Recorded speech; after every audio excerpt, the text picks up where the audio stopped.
మనకి వాటర్ అయితే కంపల్సరీ ఊరుతాయి. ఆ వాటర్ అంతా కూడా ఊరి మళ్ళీ మటనే అబ్జర్వ్ చేసుకోవాలి ఆ వాటర్ అంతా. అప్పటిదాకా మటన్ అయితే బాగా ఉడకనియాలి.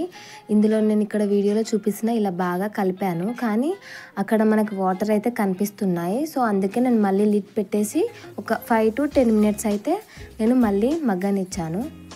ఇలా కట్టెల పొయ్యి మీద మనం కర్రీ చేస్తే చాలా టేస్టీగా వస్తుంది. ఇక్కడ చూడండి వీడియోలో ఆయిల్ అంతా కూడా పైకి తేలిందన్నమాట.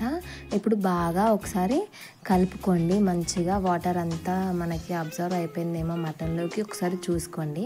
ఇలా బాగా కలుపుకున్న తర్వాత మనము ఈ మటన్లోకి ఒక చిన్న టమాటాని అయితే మనం యాడ్ చేసుకుందాము.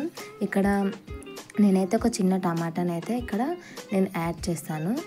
ఇలా బాగా కలుపుకోవాలి. మళ్ళీ టమాటా కూడా యాడ్ చేసి టమాటా కూడా మగ్గనివ్వండి ఆ మటన్లోనే. ఇవన్నీ కూడా ఒకసారి బాగా కలుపుకోండి. ఇలా బాగా కలుపుకొని మళ్ళీ ఒక 5 minutes వరకు లిడ్ అయితే పెట్టేసేయండి, మూత అయితే పెట్టుకోండి.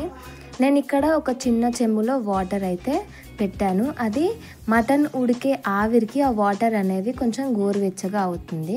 ఆ గోరువెచ్చని వాటర్ ఇందులో యాడ్ చేస్తే మటన్ అనేది కొంచెం టేస్ట్ ఉంటుందన్నమాట. మనము హాట్ వాటరే యాడ్ చేసుకోవాలి ఈ మటన్లో. అలా మీద పెట్టుకొని వాటర్ అయితే ఇక్కడ మీరు యాడ్ చేయండి. మీకు గ్రేవీ టైప్ ఎంత కన్సిస్టెన్సీ కావాలనుకుంటున్నారో అంత వాటర్ అయితే మీరు యాడ్ చేసుకోండి. మంట చూసారా ఎలా మండుతుందో. కట్టెల పొయ్యి మీద చేస్తే నిజంగా ఆ టేస్టే వేరు అసలు. ఇలా వాటర్ అంతా కూడా వేసి మళ్ళీ ఒకసారి బాగా ఉడకనివ్వండి. ఇక్కడ వీడియోలో చూడండి బాగా ఉడికిపోయింది. ఇలా బాగా ఉడికిపోయింది, మనకి గ్రేవీ కన్సిస్టెన్సీ అనేది చాలు అనుకున్న టైంలో మీరు కొత్తిమీర యాడ్ చేసుకోండి. కొత్తిమీర అండ్ స్పైసెస్, గరం మసాలా, ధనియాల పొడి, మటన్ మసాలా ఇవన్నీ కూడా వేసుకోండి.